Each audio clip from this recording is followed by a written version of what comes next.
Good evening everyone, welcome to my class. আজকে আমরা part number 15 এ চলে এসেছি আরআরবি এনটিপিসির যে পিওয়াইকিউ সিরিজটা চলছিল সেটার, এবং এখানে শুধুমাত্র পিওয়াইকিউই নয়, আমরা ইম্পর্টেন্ট কোয়েশ্চেন নিয়েও ডিসকাস করছি।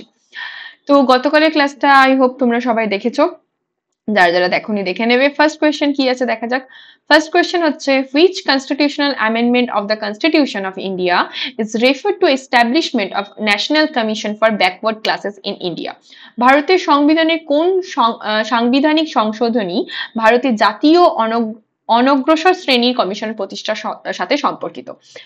106 Constitution Amendment Act 2002, 104 2019, 102 2018 নাকি 84th Constitution Amendment Act 2001 কোনটার সাথে সম্পর্কিত?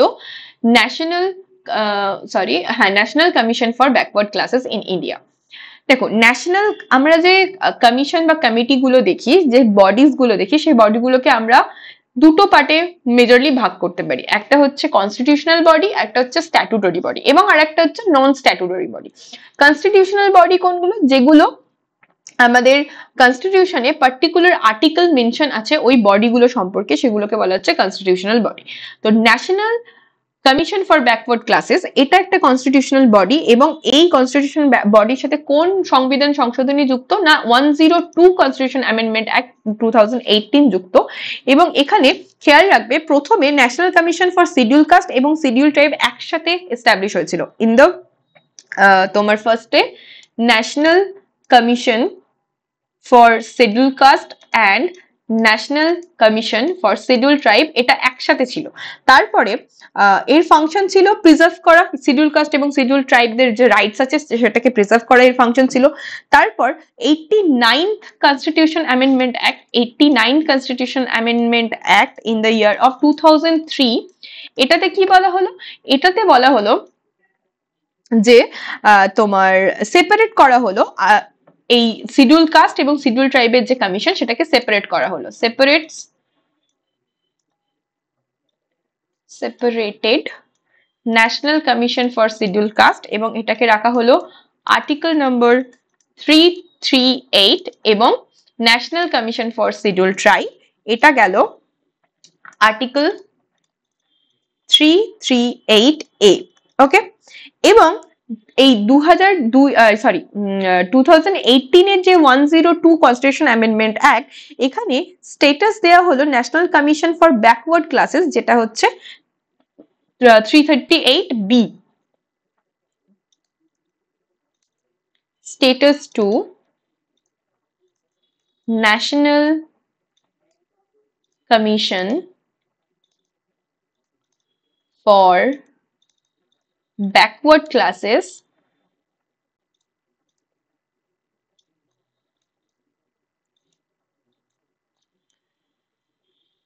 NCBC, এটাতে আর্টিকেল 338B। তাহলে 338 এ রয়েছে national commission for schedule caste SC, 338 ST, 338 AST, এবং 330B হচ্ছে আদার যে ব্যাকওয়ার্ড ক্লাসেস রয়েছে সেই ব্যাকওয়ার্ড ক্লাস। এবং এই যে এনসিএসসি এবং এনসিএসটি, এখানে একজন চেয়ারম্যান থাকবেন, একজন ভাইস চেয়ারম্যান থাকবেন, এবং আরো তিনজন মেম্বার থাকবেন। কি কি কম্পোজিশন রয়েছে? একজন চেয়ারপারসন থাকবেন, একজন ভাইস চেয়ারপারসন থাকবেন, আর বাকি তিনজন মেম্বার থাকবেন। Okay, next question number 2.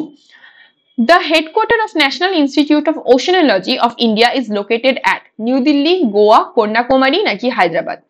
ওশানোলজির headquarter কোথায় অবস্থিত? ন্যাশনাল ইনস্টিটিউট অফ ওশানোলজি অবস্থিত হচ্ছে অপশন বি, এখানে সঠিক উত্তর, গোয়াতে অবস্থিত। আচ্ছা, আমরা দেখেছিলাম ডিআরডিও এর হেডকোয়ার্টার অবস্থিত নিউ দিল্লিতে। নেক্সট কোয়েশ্চেন, এটা হচ্ছে তোমার ওশানোলজির হেডকোয়ার্টারটা। Next question number 3. Dash states that the rate of diffusion of gas are inversely proportional to the square root of their densities under the similar condition of temperature and pressure. কোন সূত্রানুসারে বলা হয়েছে যে তাপমাত্রা এবং চাপের অনুরূপ পরিস্থিতিতে গ্যাসের বিস্তারের হার তার ঘনত্বের বর্গমূলের বিপরীতভাবে সমানুপাতিক বা ব্যস্তানুপাতিক? গ্রাহামস ল, টিন্ডলস ল, পাস্কালস ল নাকি কেপলারস ল? কেপলার্স ল তো আমাদের ডিফিউশনের সাথে কোনোভাবেই সম্পর্কিত নয়, কারণ কেপলার্স ল দিচ্ছে আমাদের যে গ্রহ এবং উপগ্রহগুলো বা আমাদের যে স্টার এবং তার সেই যে তোমার গ্রহগুলো একটা ইলিপ্টিক্যাল পথে ঘুরছে, তার দুটো ফোকাস থাকবে, সেই ফোকাসের টাইম এই সম্পর্কে মানে গ্রহ উপগ্রহ সম্পর্কে ল দিচ্ছে কেপলার্স ল। টিন্ডাল এফেক্ট আমরা পড়েছি কোলয়েডাল সলিউশনে। পাস্কালস ল হচ্ছে যে ফোর্সের ল।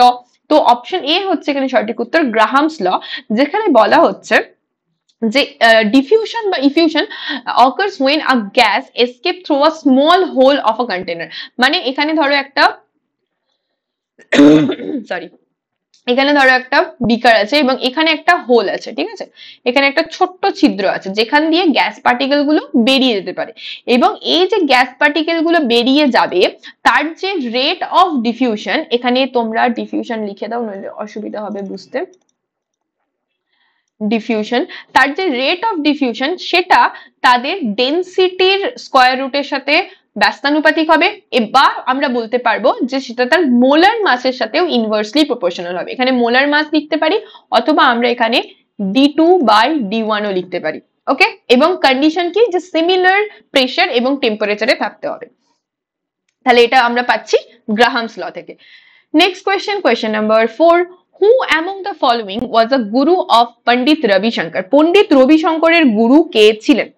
পণ্ডিত রবিশঙ্করের গুরু কে ছিলেন? আলী আকবর খান, আলাউদ্দিন খান, আমজাদ আলী খান, নাকি বিসমিল্লাহ খান? পণ্ডিত রবিশঙ্করের নাম সিতারের সাথে অ্যাসোসিয়েটেড, আমরা জানি সিতারের সাথে অ্যাসোসিয়েটেড পণ্ডিত রবিশঙ্করের নাম, এবং তার গুরু ছিলেন অপশন বি এখানে সঠিক উত্তর, আলাউদ্দিন খান। এবং আলাউদ্দিন খান হচ্ছে founder of Maihar gharana. Founder of, obviously ইনিও সিতারের সাথেই অ্যাসোসিয়েটেড হবে, মেহার ঘরানা। মেহার ঘরানা কোথায় রয়েছে? এটা হচ্ছে মধ্যপ্রদেশে রয়েছে, ঠিক আছে। এবং এখানে খেয়াল রাখবে পণ্ডিত রবিশঙ্কর একদম মানে আলাউদ্দিন খানের শিষ্য ছিলেন, এবং আলাউদ্দিন খানের মেয়ে হচ্ছে তোমার অন্নপূর্ণা দেবী, তিনি হচ্ছেন রবিশঙ্করের ওয়াইফ ছিলেন, এবং রবিশঙ্করের এবং অন্নপূর্ণা দেবীর মেয়ে হচ্ছে অনুষ্কা শঙ্কর, তিনিও কিন্তু সিতারের সাথে অ্যাসোসিয়েটেড। এখানে খেয়াল রাখবে মেহার ঘরানার আরো কিছু লোকজনের নাম একটুখানি মনে রাখবে, পণ্ডিত রবিশঙ্কর তো অবশ্যই হবে, অন্নপূর্ণা দেবী, ইনি হচ্ছে তোমার আলাউদ্দিন খানের ডটার, এবং পণ্ডিত রবিশঙ্করের ওয়াইফ। পণ্ডিত রবিশঙ্করের পরে এনার সাথে ডিভোর্স হয়ে যায়, অন্যজনকে বিয়ে করে, সেসব কাহিনীতে আমি আর যাচ্ছি না। তারপর সিতারের সাথে অ্যাসোসিয়েটেড যে যে নামগুলো রয়েছে, নিখিল ব্যানার্জি,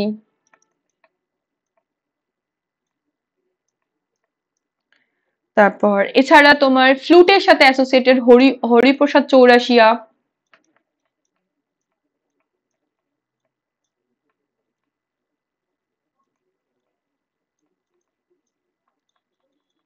ফ্লুট, এটা সিতার।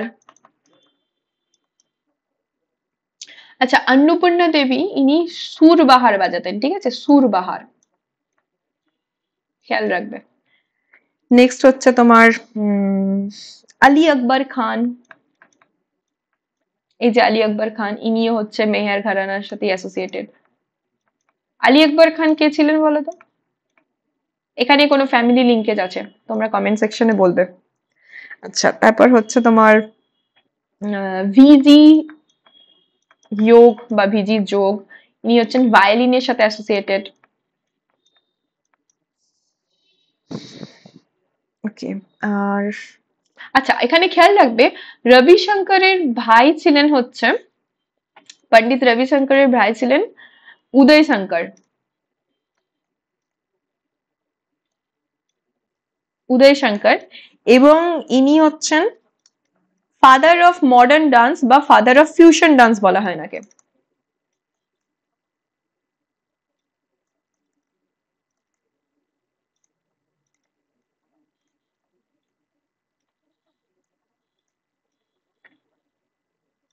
মডার্ন ডান্স অথবা ফিউশন ডান্স, অথবা এটা কি বলা হয়, হাই ডান্স।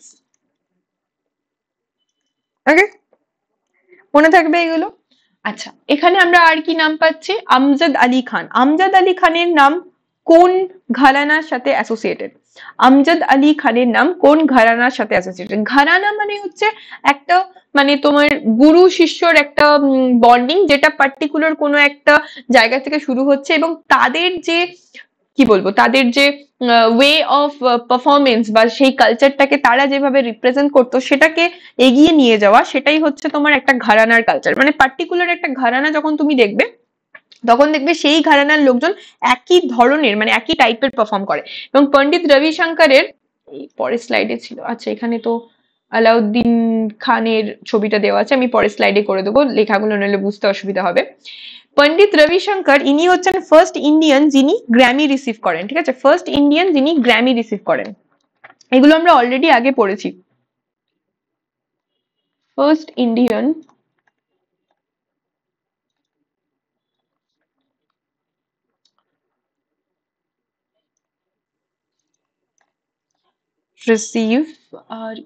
রিসিভ গ্র্যামি,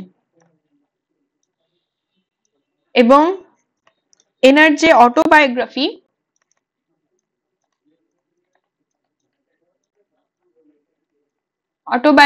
তার নাম হচ্ছে মাই লাইফ মাই মিউজিক। আর এনাকে তো সবাই তোমরা আশা করি চেনোই, চেনো তো এনাকে? ঋষভ, আই হোপ চেনো। ইনি হচ্ছেন পন্ডিত রবিশঙ্করের সব থেকে ইয়ংগেস্ট শিষ্য বলতে পারো। ওকে, সিতারের সাথে নাম এগুলো তোমরা আমরা পড়ে নিলাম অলরেডি। আচ্ছা, আমি একটা কোয়েশ্চেন করেছিলাম, কি কোয়েশ্চেন করেছিলাম? কোয়েশ্চেন করেছিলাম যে আমজাদ আলী খানের নাম কোন ঘরানার সাথে অ্যাসোসিয়েটেড, সেটা তোমরা কমেন্ট সেকশনে উত্তর দেবে। এবং বিসমিল্লাহ খানের নাম কিসের সাথে অ্যাসোসিয়েটেড? বিসমিল্লাহ খানের নাম শাহনায়ের সাথে অ্যাসোসিয়েটেড, এটা আমরা অলরেডি পড়েছি। বিসমিল্লাহ খান ফার্স্ট টাইম, যখন ফার্স্ট টাইম না, মানে ইন্ডিপেন্ডেন্সের সময় রেড ফোর্টে তিনি ইয়ে করেছিলেন, তুমি শাহনাই বাজিয়েছিলেন।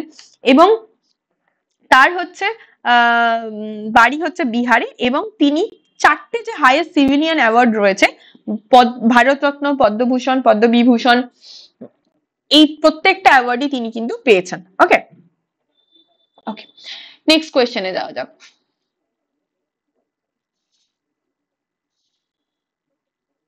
Question number 5.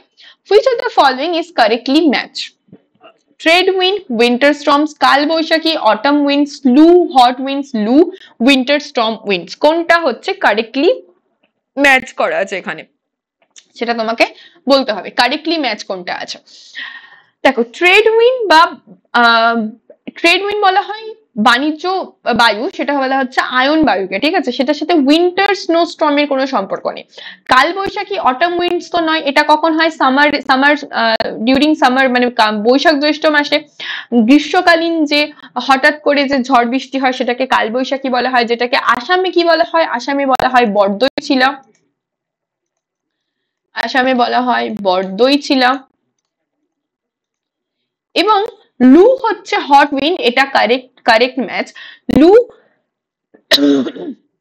সরি, যখন খুব গরম পড়ে আমরা বলি না যে লু বইছে, লু হচ্ছে প্যারালাল উইন্ড, হট উইন্ড, যেটা তোমার সারফেসের প্যারালালে খুব নিচু দিয়ে প্রবাহিত হয়। যেহেতু হট উইন্ড, তার জন্য কি হয়, সেটা তোমার একদম নিচের, মানে সারফেস, মানে ভূপৃষ্ঠের একদম প্যারালালি নিচের দিয়ে প্রবাহিত হয়, বেশি ওপরে উঠতে পারে না, ঠিক আছে।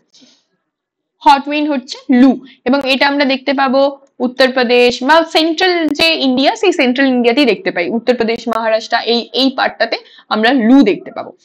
Next question, question number 6. Which of the following folk dance not belong to the state of Madhya Pradesh? নিম্নলিখিত কোন নৃত্যগুলির মধ্যে কোনটি মধ্যপ্রদেশ রাজ্যের অন্তর্গত নয় বা মধ্যপ্রদেশে আমরা দেখতে পাই না? অপশনস কি কি আছে? অপশনস হচ্ছে ফুলপাতি, লাহো, মাটকি নাকি জওয়ারা। কোনটা মধ্যপ্রদেশে দেখতে পাই না? ফুলপাতি মধ্যপ্রদেশে দেখতে পাই, মাটকি, জওয়ারা দুটোই দেখতে পাই, লাহো দেখতে পাই না, কারণ লাহো দেখতে পাই আমরা মেঘালয়তে। মধ্যপ্রদেশে আর কি কি ফোক ডান্স দেখতে পাই? মধ্যপ্রদেশে আর দেখতে পাই হচ্ছে সাইলা ডান্স, সাইলা ডান্স, কাকসার ডান্স, কাকসার আমরা ছত্তিশগড়েও দেখতে পাই, ঠিক আছে, কাকসার ডান্স। আচ্ছা, তারপর হচ্ছে তোমার Tertali dance, Tertali dance, sorry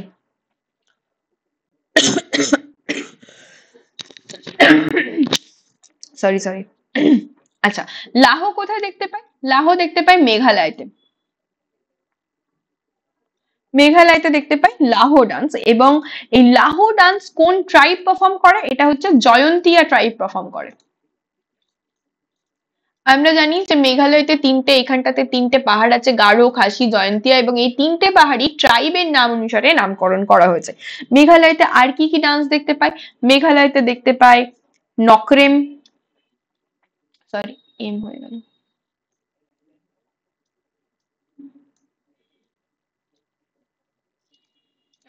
Nongkrem দেখতে পাই, যেটা খাসি ট্রাইব পারফর্ম করে।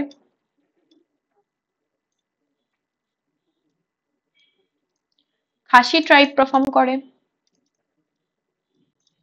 আচ্ছা, আর দেখতে পাই তোমার ওয়াঙ্গালাম,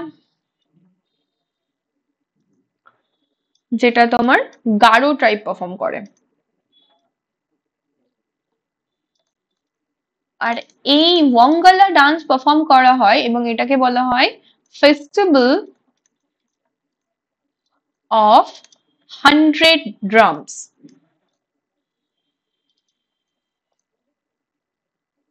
মনে থাকবে, আই হোপ মনে থাকবে। ওকে, নেক্সট কোয়েশ্চেনে যাওয়া যাক। নেক্সট কোয়েশ্চেন হচ্ছে question number 7. What does the letter M stand for the MRTP Act 1969? 1969 সালের এমআরটিপি আইনে এম অক্ষরটি কি বোঝায়? মনোপলিস, মনোপলিস্টিক, মাল্টি নাকি মনোপলি? কোয়েশ্চেনটা বেশ ইন্টারেস্টিং কোয়েশ্চেন, কারণ অপশন গুলো ইন্টারেস্টিং। কোয়েশ্চেনটা ইন্টারেস্টিং না হলেও অপশন গুলো ইন্টারেস্টিং, খুব কাছাকাছি অপশন দিয়েছে, তাই না? তো এম স্ট্যান্ডস ফর মোনোপলিস, কারণ এমআরটিপির ফুল ফর্ম কি ছিল?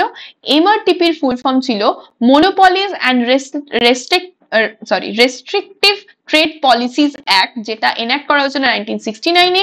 এবং এটা কোনো পার্টিকুলার সেক্টরে মনোপলিকে রেস্ট্রিক্ট করার জন্য এই একটা নিয়ে আসা হয়েছিল। এবং এটা its aim to prevent monopolies and ensure the fair competition in the Indian economy. It prohibited monopolies and restrictive trade practice to the protect consumers and prevent the concentric of economic power. কারণ আমরা দেখেছি যে আমাদের ভারত স্বাধীনতার পরে socialistic approach নিয়েছিল, কারণ সেই সময় গভর্নমেন্টের কাছে তো কিছু ছিল না, মানে গভর্নমেন্ট তখন সোশিয়ালিস্টিক অ্যাপ্রোচ নিয়েছিল এবং সেখানে ক্যাপিটালিস্টিক যে সমস্ত অ্যাপ্রোচ গুলো ছিল সেটাকে সাইড করে সোশিয়ালিস্টিক অ্যাপ্রোচ নিয়েছিল। এবং পরে গিয়ে আমরা দেখবো সেটা মিক্সড ইকোনমির কনসেপ্টটা আমরা অ্যাডপ্ট করছি। তো ফার্স্টের দিকে যে সমস্ত অ্যাক্ট বা যে সমস্ত পলিসি আমরা দেখবো, ফার্স্ট 5 ইয়ার প্ল্যান, সেকেন্ড 5 ইয়ার প্ল্যানেও দেখবে যেখানে গভর্নমেন্ট একটা socialistic approach রাখছে। The MRTP Act was later replaced by the Competition Act of 2002, which now handle competition matters in India. এখন এই মনোপলি এমআরটিপি যে অ্যাক্টটা সেটা রিপ্লেস হয়ে গেছে কিসের মাধ্যমে? না, কম্পিটিশন অ্যাক্টের মাধ্যমে রিপ্লেস হয়ে গেছে, যেটা এখন কম্পিটিশনকে হ্যান্ডেল করে। তাই আমরা এখন অনেক জায়গাতে মনোপলি দেখতেও পাই, যেহেতু এখন আর এতটা রেস্ট্রিক্টেড নেই, আমরা এখন মিক্সড ইকোনমির কনসেপ্ট দেখি, আমরা এখন কিছুটা ক্যাপিটালিস্টিকের দিকে ঝুঁকে গেছি, সোশ্যালিজম থেকে ছেড়ে দিয়েছি টোটালি। এখানে আরো কতগুলো অ্যাক্টের নাম একটুখানি মনে রাখবে। 1 নম্বর হচ্ছে তোমার ফেরা, FERA। ফেরা এটা হচ্ছে তোমার ইন দ্য ইয়ার অফ 1973। তোমরা বলবে ফেরাকে রিপ্লেস করে যখন ফেমা অ্যাক্ট আসলো, FEMA, সেটা কোন বছর এসেছিল? ঠিক আছে, কোন বছর এসেছিল এটা তোমরা কমেন্ট সেকশনে জানাবে। Okay, next question, question number 8. Which layer of atmosphere help in radio transmission? কোন লেয়ারটা রেডিও ট্রান্সমিশনে হেল্প করে? বায়ুমণ্ডলের কোন স্তরটি রেডিও ট্রান্সমিশনে সাহায্য করে? মেসোস্ফিয়ার, স্ট্র্যাটোস্ফিয়ার, থার্মোস্ফিয়ার নাকি এক্সোস্ফিয়ার? সঠিক উত্তর হচ্ছে অপশন সি, থার্মোস্ফিয়ার। কারণ থার্মোস্ফিয়ারের মধ্যেই রয়েছে আয়নোস্ফিয়ার। আমরা যদি দেখি বায়ুমণ্ডলের লেয়ার গুলো, ফার্স্ট লেয়ারটা হচ্ছে ট্রপোস্ফিয়ার, তারপরটা হচ্ছে স্ট্র্যাটোস্ফিয়ার, দেন মেসোস্ফিয়ার, দেন থার্মোস্ফিয়ার, দেন হচ্ছে এক্সোস্ফিয়ার।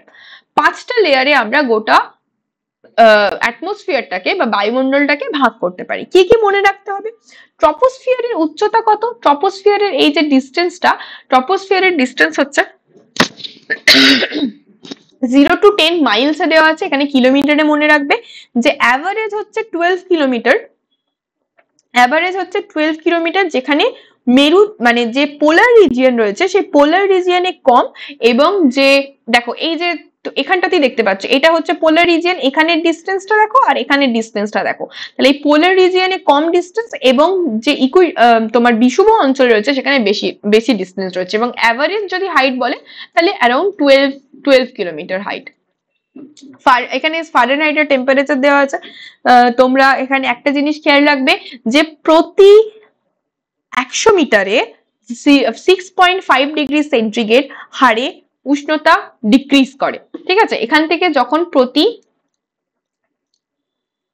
100 মিটার মানে কত, 1 কিলোমিটার, প্রতি 1 কিলোমিটারে 6.5 ডিগ্রি সেন্টিগ্রেড হারে টেম্পারেচার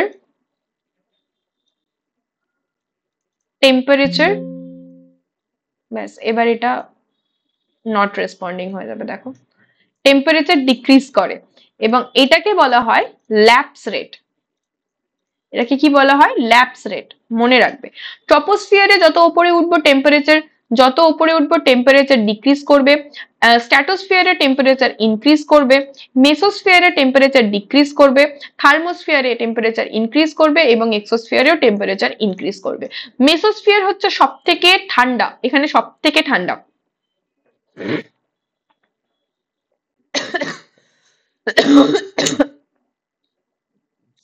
এটা হচ্ছে তোমার শীতলতম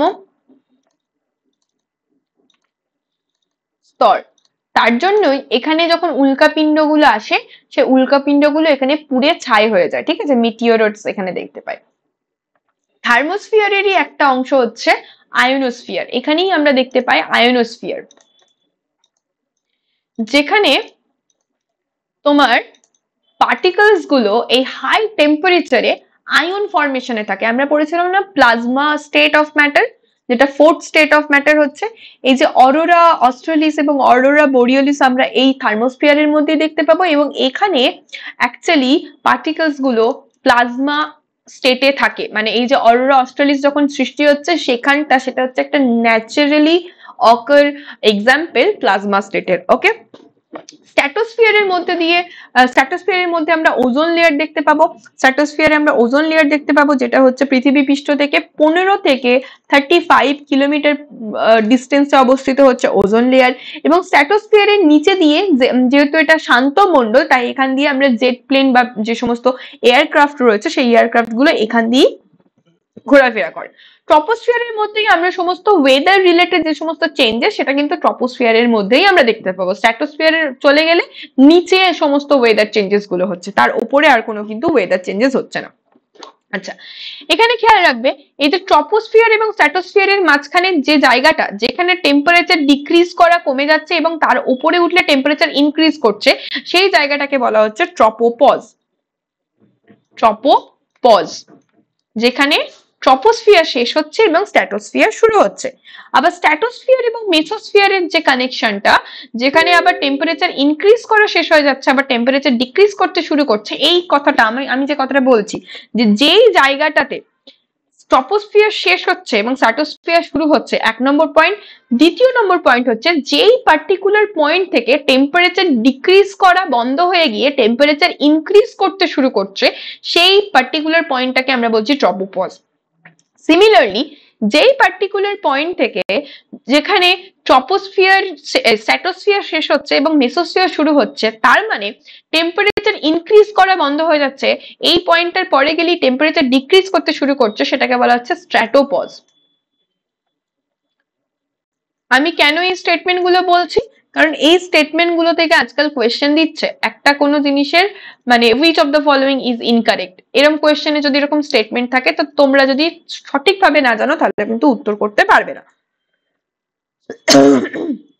ওকে, আচ্ছা, এরপর হচ্ছে মেসোস্ফিয়ার। মেসোস্ফিয়ার তো দেখলাম এখানে এখানে উল্কাপিণ্ড এসে জ্বলে যাচ্ছে, এবং এই মেসোস্ফিয়ার এবং থার্মোস্ফিয়ারের এই যে পার্টটা, এখানটাকে বলা হচ্ছে তোমার মেসোপজ।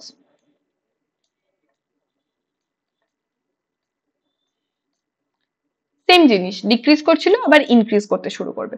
থার্মোস্ফিয়ার বা আয়োনোস্ফিয়ার, এই জায়গাটাতে আমরা দেখতে পাচ্ছি রেডিও তরঙ্গ প্রতিফলিত হচ্ছে, স্যাটেলাইট রয়েছে, international international space station, international space স্টেশনও এই থার্মোস্ফিয়ারের মধ্য দিয়ে প্রবাহিত, থার্মোস্ফিয়ারের মধ্যেই ঘোরাফেরা করে, ঠিক আছে। আর এক্সোস্ফিয়ার হচ্ছে একদম বাইরের যে অংশটা, সেটাকে আমরা বলছি এক্সোস্ফিয়ার। হয়ে গেল, আমরা পড়ে ফেললাম গোটা আমাদের অ্যাটমসফিয়ারের যে যে ভাগগুলো রয়েছিল সেগুলো। Next question number 9, the controller and auditor general of India is a, ভারতের নিয়ন্ত্রক এবং অডিটর জেনারেল হলেন একজন single member body, 2 member body, 3 member body নাকি 6 member body? Controller and auditor general, CAG, CAG কত মেম্বার বডি সেটা জিজ্ঞেস করেছে। ক্যাগ হচ্ছে তোমার single member body, controller and auditor general সেটা হচ্ছে সিঙ্গেল মেম্বার বডি, এবং এটা কত নম্বর আর্টিকেলে মেনশন আছে? আর্টিকেল নাম্বার 148, একদম যেন ভুলে যাবে না, কখনোই ভুলে যাবে না। আর্টিকেল নাম্বার 148 এ মেনশন আছে। ফার্স্ট ক্যাগ কে ছিলেন তোমরা কমেন্ট সেকশনে জানাবে, এবং এনার কি কি পাওয়ার রয়েছে? ইনি হচ্ছেন ইন্ডিয়ার অডিটর এবং অ্যাকাউন্টস ডিপার্টমেন্টের head, guardian of public purse, CAG কে বলা হয় CAG, ক্যাগ কে বলা হয় guardian of public purse.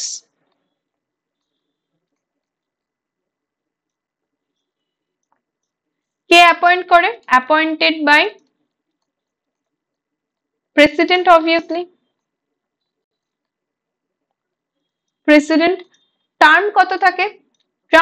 Term হচ্ছে 6 ইয়ার অথবা 65 ইয়ার্স এজ পর্যন্ত থাকতে পারবে। এবং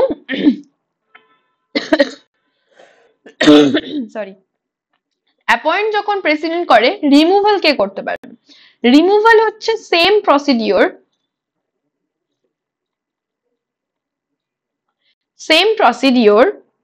as a judge of supreme court. Supreme কোর্টের জাজের রিমুভালের যা প্রসিডিওর, ক্যাগের রিমুভালেরও সেম প্রসিডিওর, এবং ইনি হচ্ছে স্যালারি ডিটারমাইন করে প্রেসিডেন্ট, এবং তার টার্ম হচ্ছে 6 ইয়ার্স অথবা 65 ইয়ার্স ওল্ড পর্যন্ত থাকতে পারবে। ওকে, আমরা পড়েছিলাম অ্যাটর্নি জেনারেল অফ ইন্ডিয়া। এই দুটো জেনারেল অনেকে গুলিয়ে ফেলো, ক্যাগ আর এজি কিন্তু আলাদা। অ্যাটর্নি জেনারেল অফ ইন্ডিয়া বা এজি এর আর্টিকেল কোথায় রয়েছে? এটা হচ্ছে পার্ট 5 এ আছে, ঠিক আছে, এটা কিন্তু পার্ট 5 এ মেনশন আছে, এবং এটার আর্টিকেল হচ্ছে আর্টিকেল নাম্বার 76 এ রয়েছে, এবং ইনি হচ্ছেন highest law officer of India, এবং এনাকে অ্যাসিস্ট করার জন্য সলিসিটর জেনারেল কিন্তু থাকে। যদিও সলিসিটর জেনারেল কিন্তু কনস্টিটিউশনাল বডি নয়, সলিসিটর জেনারেলের কথা কিন্তু কনস্টিটিউশনের কোনো আর্টিকেলে মেনশন নেই। Next question number 10, international non violence day is observe on, আন্তর্জাতিক অহিংসা দিবস কবে পালিত হয়? 14 নভেম্বর, 15 আগস্ট, 2nd অক্টোবর আর 31 অক্টোবর। এত কাশি হচ্ছে না, বিরক্ত লাগে, গলার মধ্যে কোনো একটা জায়গায় মনে হচ্ছে কফটা আটকে আছে, বাট উঠছে না, জঘন্য লাগছে কথা বলতে। International non violence day is observe on, international non violence day কবে অবজার্ভ করা হয়? কবে অবজার্ভ করা হতে পারে, যেটাকে তোমরা ড্রাই ডে হিসেবে মনে রাখো ইন্টারন্যাশনাল নন ভায়োলেন্স ডে ছাড়া? সেটা হচ্ছে 2nd অক্টোবর।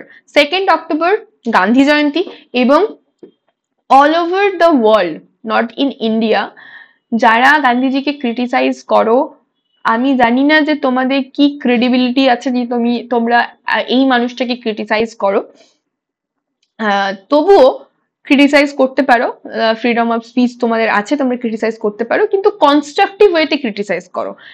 তিনিও মানুষ ছিলেন, তারও কিছু ভুল থাকতেই পারে, আমি সেই বিতর্কেই যাচ্ছি না, কিন্তু র্যান্ডম যে সমস্ত জিনিসপত্র নিয়ে আজকাল সোশ্যাল মিডিয়াতে চলে, ডোন্ট ডু লাইক দ্যাট। মানে ইন্টারন্যাশনালি একটা পার্সনকে রেকগনাইজ করা হচ্ছে এবং সেটাকে নন ভায়োলেন্সের মূর্তি হিসাবে দেখা হচ্ছে। আমি বলছি না যে always non violence is the way to react. আমি এটা একদমই বলছি না, বাট অ্যাটলিস্ট মানে একটু রেসপেক্ট তিনি ডিজার্ভ করে। মানে আজকালকার দিনে এত বেশি তাকে অসম্মান করা হয়, সেটা দেখা অ্যাজ এন ইন্ডিয়ান আমার পক্ষে খুব শেমফুল মনে হয়। তো যাই হোক, নন ভায়োলেন্স ডে সেলিব্রেট করা হচ্ছে 2nd অক্টোবর। এবং 14th নভেম্বর কি সেলিব্রেট করা হয়? 14th নভেম্বর সেলিব্রেট করা হয় চিলড্রেন্স ডে। আর একটা ডে সেলিব্রেট করা হয় এই দিনকে, বলো। চিলড্রেন্স ডে সেলিব্রেট করা হয় 14th নভেম্বর। এবং আর কি সেলিব্রেট করা হয়? ডায়াবেটিস ডে সেলিব্রেট করা হয়। ডায়াবেটিস ডে সেলিব্রেট করা হয়। ডায়াবেটিস ইনসিপিটাস আর ডায়াবেটিস মিলিটাস এর মধ্যে ডিফারেন্স কি? ইনসিপিটাস হচ্ছে তোমার এডিএইচ এর জন্য হয়, মেলিটাস হচ্ছে ইনসুলিনের অভাবে হয়। কিভাবে মনে রাখবে? AIMI, AIMI, ঠিক আছে? মেলিটাস ইনসিপিটাস আর sorry, mellitus insulin, insipidus ADH. Okay, আর এই মেলিটাসই হচ্ছে তোমার মধুমেহ, মানে এটাই তোমার যেটা আমরা বলি যে সুগারের জন্য ডায়াবেটিস হচ্ছে, সেটা হচ্ছে ডায়াবেটিস মেলিটাস। ডায়াবেটিস ইনসিপিটাস কিন্তু এটা হচ্ছে বাংলা হচ্ছে বহুমূত্র।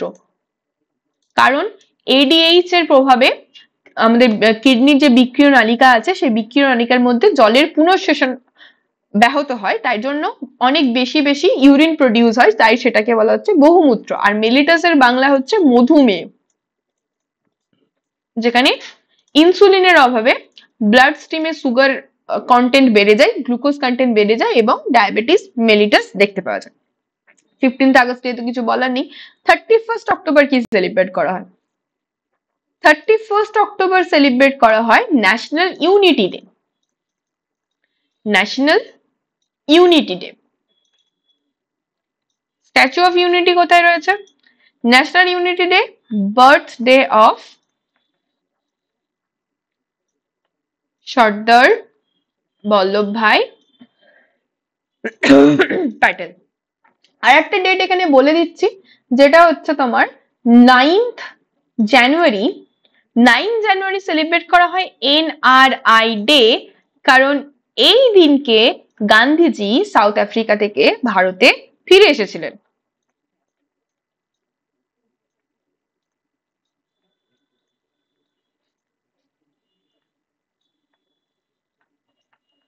কত খ্রিস্টাব্দে ফিরে এসেছিলেন সাউথ আফ্রিকা থেকে? এবং ফিরে আসার পর তাকে কে সাজেস্ট করেছিলেন যে তুমি আগে গোটা ভারতটা ঘুরে দেখো, তারপর তুমি পলিটিক্সে জয়েন করবে বা এখানে তারপর কাজ করবে? কে সাজেস্ট করেছিলেন গান্ধীজিকে যে তুমি সেই টাইমের যে ব্রিটিশ ইন্ডিয়া ছিল সেটা গোটাটা ভ্রমণ করে দেখো? ইন দ্য ইয়ার অফ 1915, তাই তো?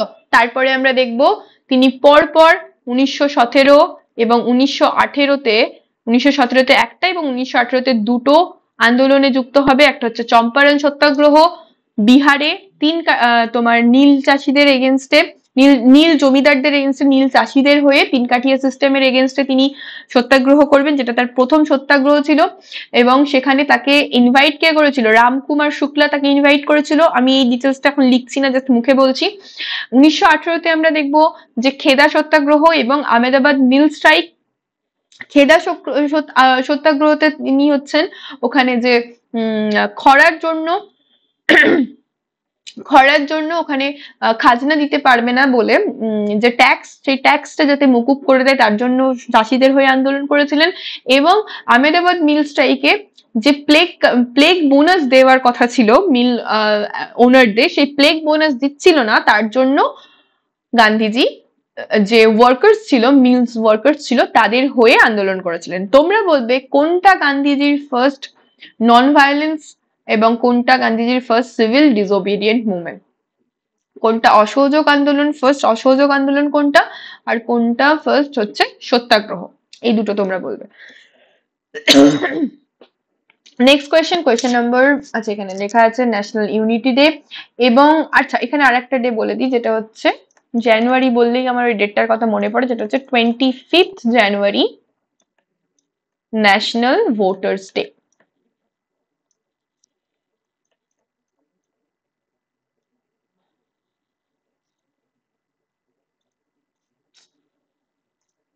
আরে ভাই,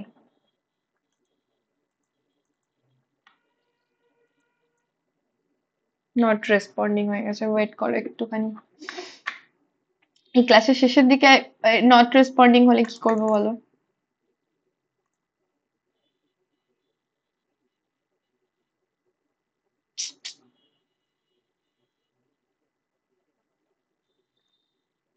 Just a minute.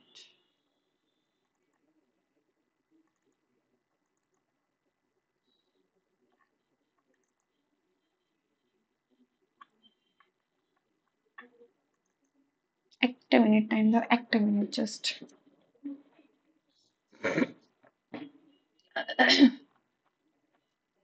সব লেখাগুলো চলে গেল, যা সমস্ত লেখাগুলো চলে গেল, কি করা যাবে, বাদ দাও। আচ্ছা, এখানে আমরা পড়ছিলাম স্লাইড, সো কারেন্ট স্লাইড, আবার এটা এসছে। ওকে, নেক্সট কোয়েশ্চেন, কোয়েশ্চেন নাম্বার, যা তেরি কি হচ্ছে,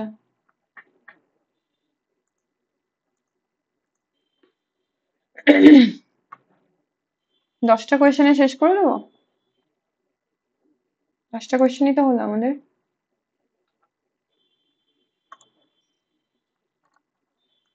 হ্যাঁ, চলে গেছে, আর হবে না। এটা অবধি আমরা পড়লাম। এরপর 11th নাম্বার কোয়েশ্চেনে আমরা যাব। এটা পড়ে নিয়েছি 2nd October, national unity day. বাকি যেগুলো আমি লিখেছিলাম আমি পিডিএফ অ্যাড করলাম। Which of the following is not correct regarding the king Harshavardhan? রাজা হর্ষবর্ধন সম্পর্কে কোনটা সঠিক নয়? Harshvardhan, Harshacharita is a biography written on Harshvardhan. Harshacharita হলো হর্ষবর্ধনের উপর লেখা একটি জীবনী। Harshvardhan court poet was Harisena. হর্ষবর্ধনের দরবারের কবি ছিলেন Harisena. জুয়াংজান spent a long time and the হর্ষর court। জুয়াংজান হর্ষর দরবারে অনেকটা টাইম কাটিয়েছিলেন এবং Harshvardhan ruled nearly 1400 years ago। তাহলে কোনটা সঠিক নয়? হর্ষবর্ধন সম্পর্কে আমরা যদি দেখি, হর্ষবর্ধনের টাইম পিরিয়ডটা কোন সময় ছিল? 606 থেকে অ্যারাউন্ড 647 এডি, এই টাইমে ছিল। তাহলে যদি হিসেব করা হয় অ্যারাউন্ড 1400 এগোই হচ্ছে, এটা হবে, এটাও ঠিক আছে। হর্ষবর্ধনের কোর্ট পোয়েট হরিসেন, না এটা ভুল আছে, কারণ হর্ষবর্ধনের কোর্ট পোয়েট ছিল বাণভট্ট এবং হরিসেন ছিল সমুদ্রগুপ্তের কোর্ট পোয়েট। সমুদ্রগুপ্তের কোর্ট পোয়েট, যিনি এলাহাবাদ প্রশস্তি লিখেছিলেন, তাই তো? হর্ষবর্ধন সম্পর্কে আর কি কি মনে রাখতে হবে? হর্ষবর্ধনের ক্যাপিটাল কোথায় ছিল? Capital of Harsh,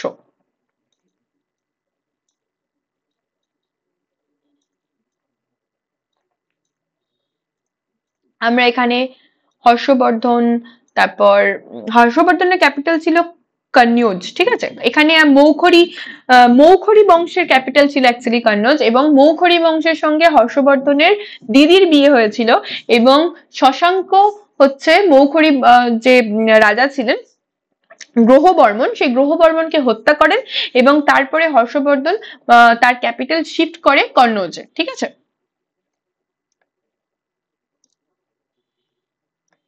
Kannauj.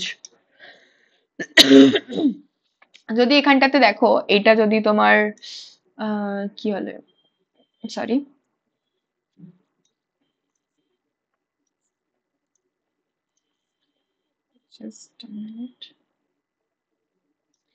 এই পার্টটা ইন্ডিয়ার, এই পার্টটা এখানটাতে তোমার ওয়েস্ট বেঙ্গল পার্টটা রয়েছে, তো এই জায়গায় ছিল গৌড় প্রভিন্স, ঠিক আছে। আর এই পার্টটাতে ছিল তোমার মৌখরী ডাইনেস্টি, আর এই জায়গাটাতে হচ্ছে থানেশ্বর ডাইনেস্টি। থানেশ্বরের পুষ্যবতী বংশের রাজা ছিল হর্ষবর্ধন এবং এইখানটাতে ছিল মৌখরী বংশ। মৌখরী বংশের রাজা কে ছিল? মৌখরী বংশের রাজা ছিল গ্রহবর্মণ।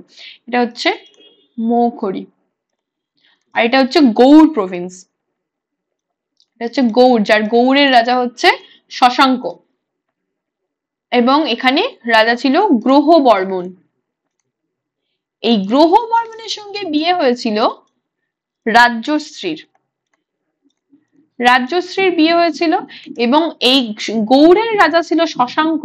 সেই শশাঙ্ক হচ্ছে গ্রহবর্মণকে হত্যা করে দেন। গ্রহবর্মণকে যখন হত্যা করে দেন তখন হর্ষবর্ধনের ভাই, এই সরি দাদা যিনি হচ্ছেন তোমার রাজ্যবর্ধন, হর্ষবর্ধনের এল্ডেস্ট ব্রাদার ছিলেন, তিনি শশাঙ্ককে আক্রমণ করতে আসেন এবং তাকেও শশাঙ্ক হত্যা করে দেন। তো যখন গ্রহবর্মণকেও হত্যা করে দেন এবং হর্ষবর্ধনের যে দাদা রাজ্যবর্ধন তাকেও হত্যা করে দেন, তখন যখন হর্ষবর্ধন রাজা হয় তখন তিনি এই যে থানেশ্বর, এটা হচ্ছে থানেশ্বর, থানেশ্বর এবং মৌখরী এই দুটো জায়গাকারই তিনি রাজত্ব সামলাতেন এবং তার জয়েন্ট যে ক্যাপিটাল সেই ক্যাপিটাল ছিল কনৌজ। ঠিক আছে, এবং এটা আমরা পোস্ট গুপ্তা যে এরা সেখানে আমরা দেখতে পাবো। থানেশ্বরটা কোথায়? এটা হচ্ছে হরিয়ানাতে, রিসেন্টে হরিয়ানাতে। বুঝতে পেরেছো তো সিনারিওটা কি ছিল তখন? হর্ষবর্ধনের বাবার নাম কি ছিল? প্রভাকর বর্ধন। তাহলে এখানে আমরা লিখতে পারি প্রভাকর বর্ধন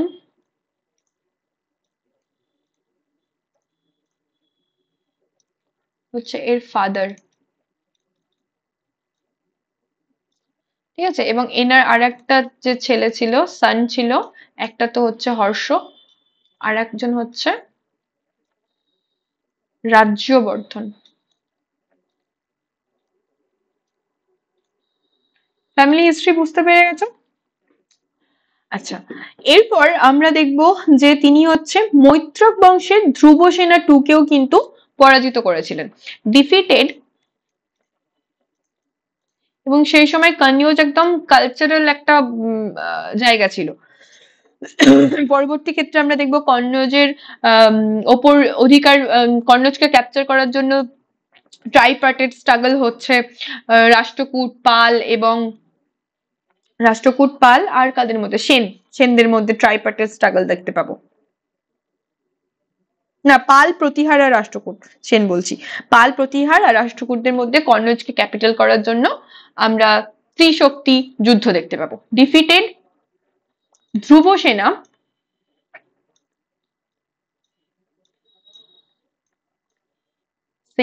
দ্য সেকেন্ড, যিনি ছিলেন হচ্ছে তোমার গুজরাটের বল্লবী রুলার, মৈত্রক বংশের রুলার ছিলেন। ওকে, আর কি হয়েছিলেন? আচ্ছা, এখানে খেয়াল রাখবে পুলকেশিন টু, দ্বিতীয় পুলকেশী কিন্তু হর্ষবর্ধনকে হারিয়ে দিয়েছিলেন এবং তিনি তখন টাইটেল নিয়েছিলেন একটা, যে দক্ষিণা পথস্বামী টাইটেল নিয়েছিলেন দ্বিতীয় পুলকেশী যখন হর্ষবর্ধনকে হারিয়ে দেন। এবং হর্ষবর্ধন 3টে বই লিখেছেন, একটা হচ্ছে রত্নাবলী, 3টে বই লিখেছেন, 3 বুকস, একটা হচ্ছে রত্নাবলী, আমার বাংলা হাতের লেখা আরো খারাপ, একটা হচ্ছে নাগানন্দ ও প্রিয়দর্শিকা। ওকে, আচ্ছা, defeated by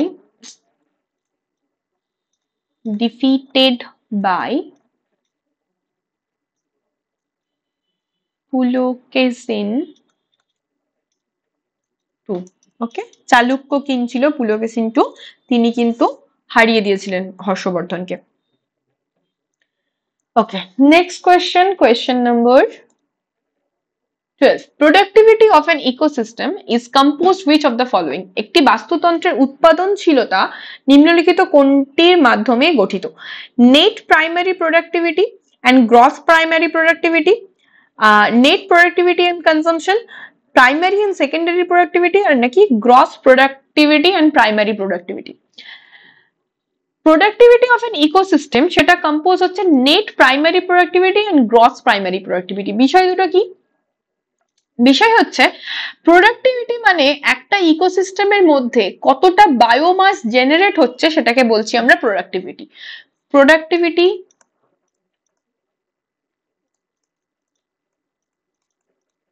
রেফার কাকে করছে?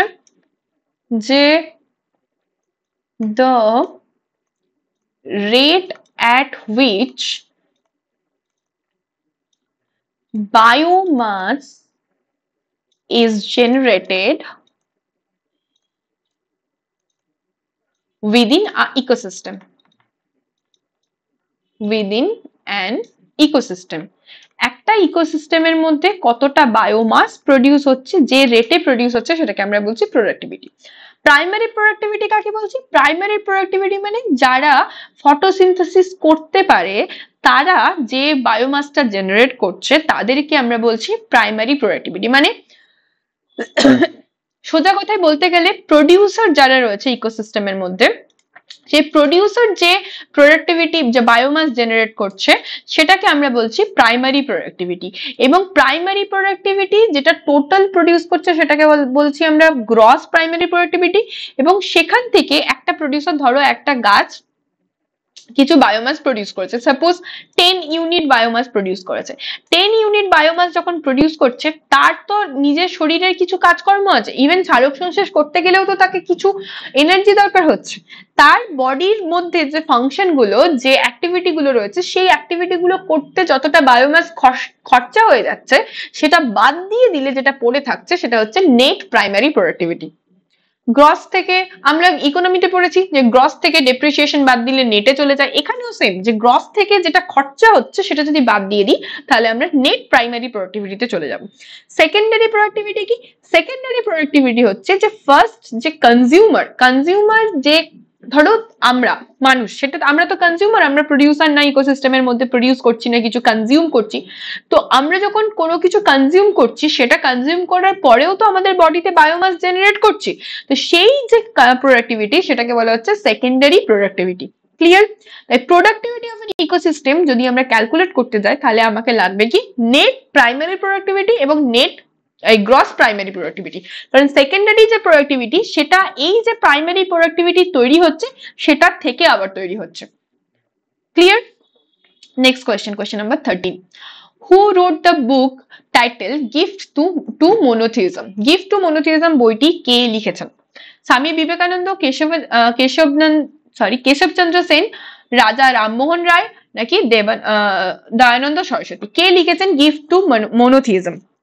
গিফট টু মনোথিজম লিখেছেন রাজা রামমোহন রায়। এটাতে আর কিছু মানে ট্রিক লাগাবার দরকারই নেই, এটা তোমাকে মনেই রাখতে হবে। রাজা রামমোহন রায়ের নাম আমরা সকলেই জানি, এবং সত্যিকারেই তিনি ভগবান তুল্য মানুষ ছিলেন। মানে পুজো যদি করতেই হয়, রাজা রামমোহন রায়, ঈশ্বরচন্দ্র বিদ্যাসাগর, এদের করা উচিত। তো রাজা রামমোহন রায়ের নাম আমরা সতীর অ্যাবলিশনের সাথেও অ্যাসোসিয়েটেড দেখি। উইলিয়াম বেন্টিং 1829 খ্রিস্টাব্দে যখন অ্যাবলিশন অফ সতী, মানে সতীকে অ্যাবলিশন করা হয়েছিল এবং সতী প্র্যাকটিস করাটা ইল্লিগাল ডিক্লেয়ার করা হয়েছিল, সে লর্ড উইলিয়াম বেন্টিং এর টাইমে, সেখানে কিন্তু রাজা রামমোহন রায়ের অনেক অবদান রয়েছে। রাজা রামমোহন রায় সম্পর্কে আর কি কি জিনিস মনে রাখতে হবে একটুখানি লিখি এখানে, না লিখলে ইনজাস্টিস হয়ে যাবে রাজা রামমোহন রায়ের সাথে। তো রাজা রামমোহন রায়ের সম্পর্কে তো অনেক কিছুই মনে রাখতে হবে, যার মধ্যে প্রথম হচ্ছে 1814 তিনি প্রতিষ্ঠা করেন আত্মীয় সভা। আত্মীয় সভা,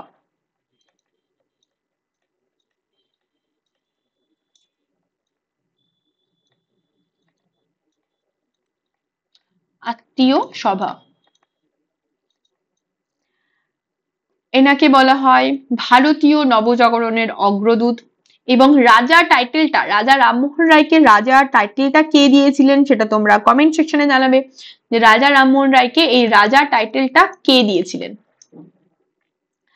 এনাকে বলা হয় father of Indian renaissance. Father of Indian renaissance. Renaissance কথার অর্থই হচ্ছে নবজাগরণ। ভারতীয় নবজাগরণের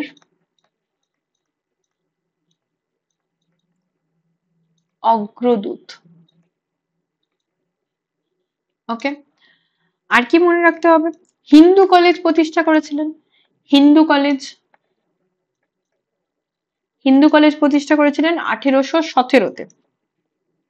এবং এখানে আমরা এর সাথে ডেভিড হেয়ারের নামও অ্যাসোসিয়েটেড। ঠিক আছে, ডেভিড হেয়ারের নামও অ্যাসোসিয়েটেড। হিন্দু কলেজ কিন্তু একটা বেনারসেও আছে, সেটা কিন্তু এর আগে, হ্যাঁ, জোনাথন ডানকান বেনারসে প্রতিষ্ঠা করেছিলেন 1791-এ। তারপর এনার যে রাইটিংস গুলো রয়েছে, যে বইগুলো রয়েছে, একটা তো আমরা পড়লাম যে গিফট টু মনোথিজম, আর কি রাইটিং রয়েছে? সম্বদ কৌমুদী লিখেছিলেন, সম্বদ কৌমুদী, বাংলা ইংরেজি মনে রাখলেই হলো। আচ্ছা, আর লিখেছিলেন জাস্ট এ মিনিট, ভুলে যাচ্ছি নামটা, হ্যাঁ মনে পড়েছে, পারসেপ্টস অফ জিজাস। মাঝে মাঝে কিছু ইনফরমেশন একদম মানে ঠোঁটের কাছে থাকে কিন্তু নামগুলো মানে মনে আসতে দেরি হয়।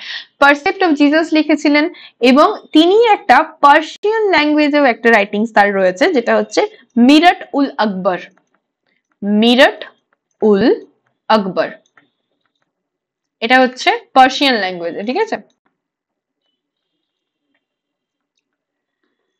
তিনি বেদকে অনুবাদ করেছিলেন, বেদ অনুবাদ করেছিলেন বাংলাতে,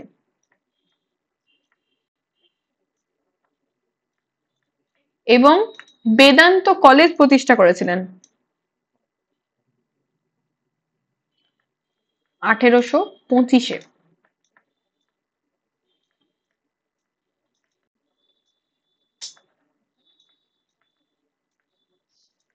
আচ্ছা, এটা দিয়েছিলেন আকবর দ্য সেকেন্ড, হ্যাঁ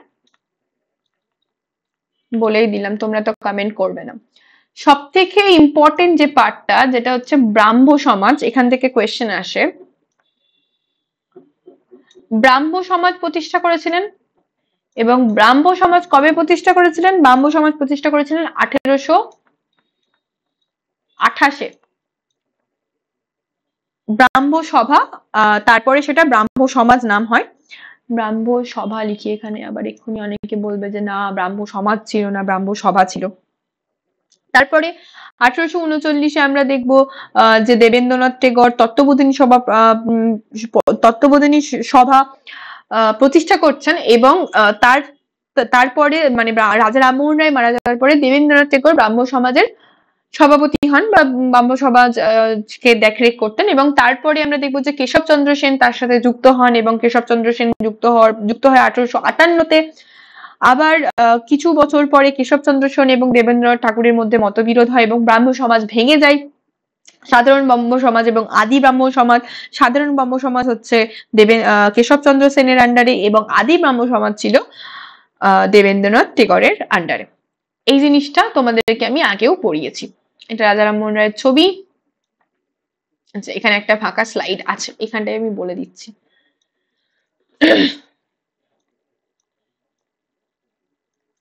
ব্রাহ্ম সভা, এটা হলো কত? 1828-এ। তারপরে 1839-এ তত্ত্ববোধিনী সভা। এই তত্ত্ববোধিনী সভার সাথে তত্ত্ববোধিনী পত্রিকাও এখান থেকে ছাপানো হতো, এবং সেখানেই রবি ঠাকুরের প্রথম লেখা ছাপানো হয়েছিল। সভা, এটা এস্টাবলিশ কে করেছিলেন? দেবেন্দ্রনাথ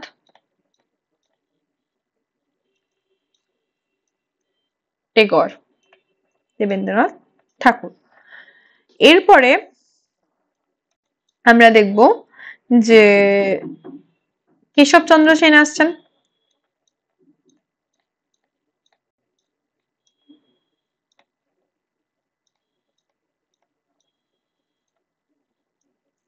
কেশবচন্দ্র সেন জয়েন করছেন ইন দ্য ইয়ার অফ 1858-এ, এবং এই দুজনকার মধ্যে কনফ্লিক্ট হচ্ছে, এবং ব্রাহ্ম সমাজ দুটো পার্টে ডিভাইড হয়ে যাচ্ছে। একটা হচ্ছে আদি ব্রাহ্ম সমাজ,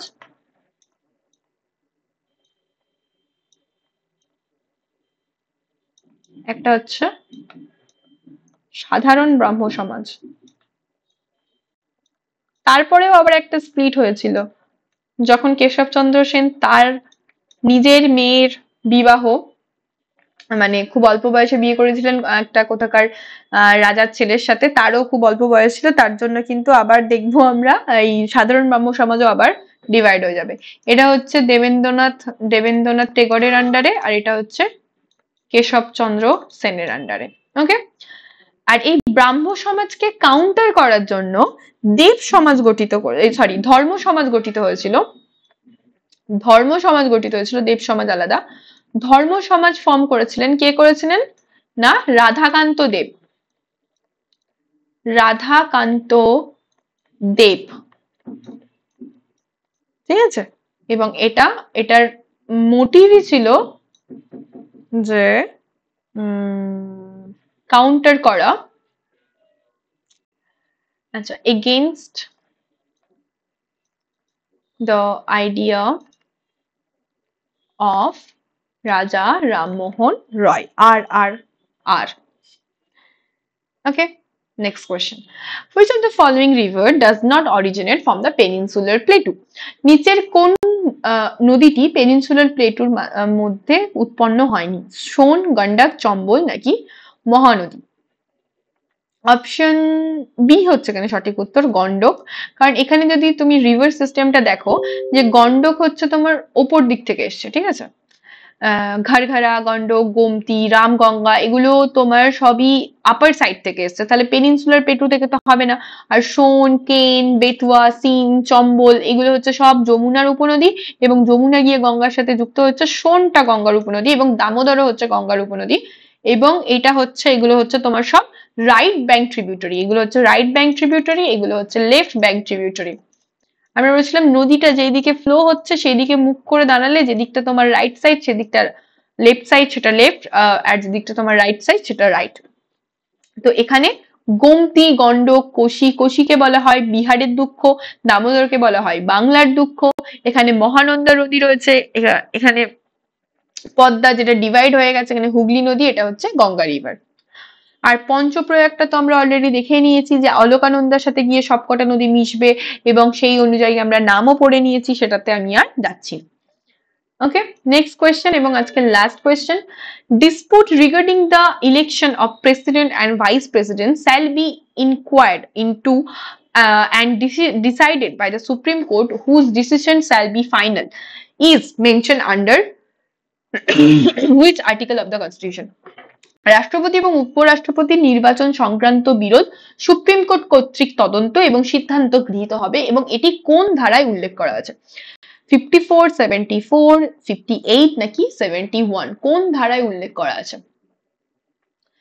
সঠিক উত্তর হচ্ছে অপশন ডি, 71। আমরা অলরেডি প্রেসিডেন্ট এবং ভাইস প্রেসিডেন্টের আর্টিকেল গুলো সব পড়ে নিয়েছি। যারা ক্লাস দেখোনি, প্লিজ আমি তোমাদেরকে রিকোয়েস্ট করছি তোমরা ক্লাসগুলো দেখো, অ্যাটলিস্ট একবার একটা ক্লাস পুরো দেখো, তাহলেই বুঝতে পারবে যে ক্লাসগুলোর কোয়ালিটি কিরকম। তারপরে তোমরা ডিসাইড করো। যদি মনে হয় ক্লাস দেখবো না, কি পড়ানো হয়েছে সেটা দেখবো, তার জন্য আমাদের যে টেলিগ্রাম গ্রুপ আছে সেখানে গিয়ে পিডিএফটা চেক করতে পারো, তাহলেও বুঝতে পারবে। যদি মনে হয় যে ক্লাসটা দেখার দরকার আছে, দেন এসে ক্লাসটা একবার গো থ্রু করো।